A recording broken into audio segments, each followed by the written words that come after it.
Si Yuki Kawamura ay ipinanganak noong Mayo 2001 sa Yamaguchi, Japan. Bata pa lamang ay nahilig na siya sa basketball at pinangarap niyang makapaglaro sa pinakamataas na antas ng sports.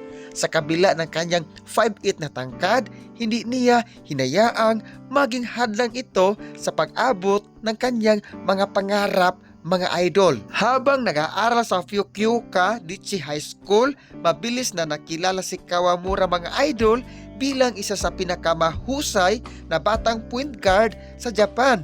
Dahil sa kanyang bilis, mahusay na paghawak ng bola at mataas na basketball IQ, naging mahalagang bahagi siya sa kanilang kupunan at nakakuha ng atensyon mula sa mga profesional na liga.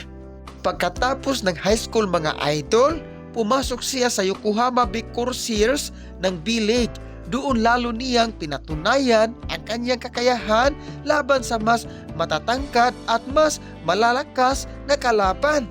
Sa pamamagitan ng kanyang sipag, disiplina at determinasyon, naging isa siya sa mga pinakamahusay na point guard sa Japan at kinatawan niya ang bansa sa mga internasyonal na torneo. Noong 2024, natupad ang isa sa pinakamalaking pangarap ni Kawamura nang mabigyan siya ng pagkakataong makapasok sa Memphis Grizzlies ng NBA bilang isang undrafted player, mga idol. Kinailangan niyang paghirapan ang bawat oportunidad bagamat limitado ang kanyang playing time.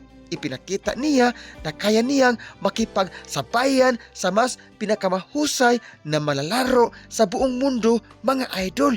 Mga idol, alam ba ninyo na matapos ang kanyang panahon sa Memphis, nagpatuloy ang kanyang NBA journey sa Chicago Bulls, kung saan muli siyang binigyan ng pagkakataong ipakita ang kanyang talento.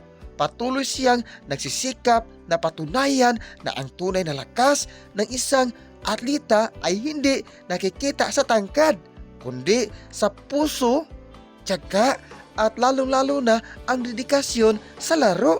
Ang kasaysayan ni Yuki Kawamura, mga idol, ay isang paalala na walang imposibleng pangarap para sa taong handang magsakripisyo. Mula sa isang batang madalas maliitin dahil sa kanyang taas hanggang sa pagiging malalaro sa NBA.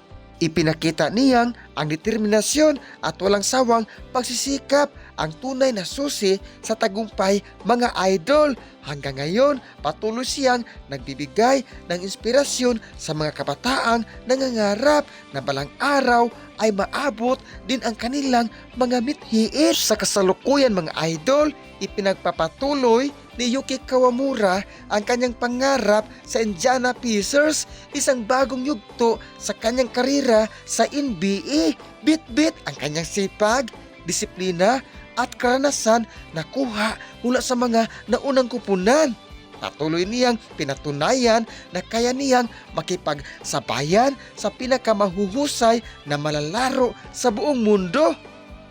Para kay Kawamura, mga idol, ang bawat pagkakataon sa NBA ay bunga ng kaniyang matinding pagsisikap at nanatili siyang inspirasyon sa mga kabataang naniniwalang walang pangarap na imposibleng maabot basta may tiyaga. At higit sa lahat, mga idol, ang determinasyon at tiwala sa sarili, dahil walang imposible sa taong mayroong pangarap. Kaya kayo, mga idol, tuloy ang ating pangarap. Balang araw, tayo na naman ang mabibigyan ng pagkakataon na maabot ang ating mga pangarap. Kaya, mga idol, stay strong lang sa ating pangarap.